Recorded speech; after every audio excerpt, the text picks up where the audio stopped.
watu wa Prophet Kanyari, Nyawira wa Kamotho over here.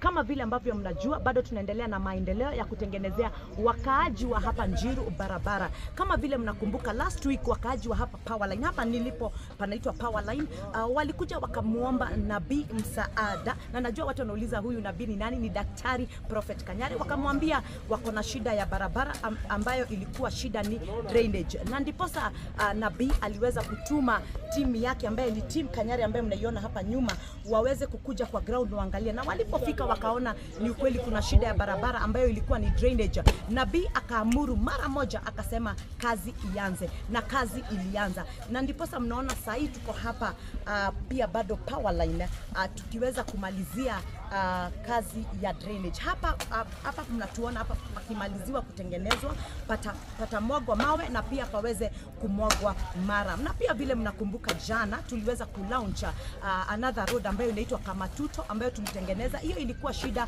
ni drainage ya kando, na tuliweza kumaliza hiyo barabara. Lakini leo that's why mnatuona hapa kwa ground tunaweza kumalizia hii kazi ya Powerline ambayo kazi yake kubwa hapa ni drainage. Lakini nabii wetu ni mzuri kwa sababu amesema lazima hii barabara itarudi ilivyokuwa. Pale kwa Salvation Healing Ministry, yani ndani ya kanisa ambalo linaongozwa na prophet wetu Kanyari, mnajua tuko na free college ambayo inaitwa Sky Dive College. Hiyo ni masomo ya bure. Pia pale tuko na matibabu ya bure. Kama wewe ni mgonjwa na ni mkaaji wa hapa, unaweza fika pale Salvation Healing Ministry na utaweza kupata matibabu. Pia pale kwa Salvation Healing Ministry ndani ya kanisa pia tuko na school uniform. Tunatengenezea wanafunzi wa hapa, wanafunzi wakaaji wa hapa school uniform. Kwa hivyo kama wewe ni mtoto wa hapa na hauna school uniform, njoo pale Salvation Healing Ministry pale Njiru karibu na Slow. Utasema uweke kwa hiyo kanisa na utaweza kufika hapo. Pia tunawaalika every Sunday tunakuanga na kanisa letu ambalo tunaanza from 8 am all the way to 6 pm. Pale tunapewa neno, tukitoka kupewa neno pale pia tunapikiwa lunch, kwa hivyo hautakuwa na njaa. Na pia pale tukienda kumalizia ibada tunapatiwa unga, kwa hivyo pia tumbo lako pia linaweza kuangaliwa pale. Kwa hivyo kama wewe ni mkaaji wa pale, tunakuomba, tunakuhisi uweze kufika pale kwa Salvation Healing Ministry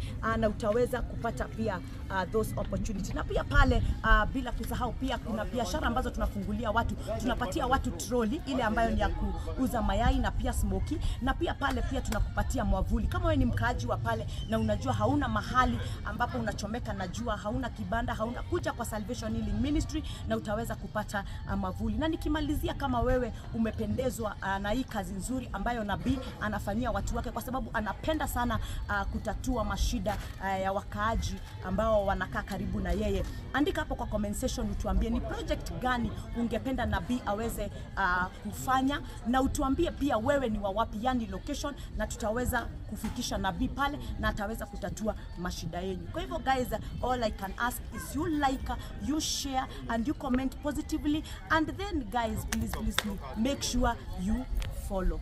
Thank you.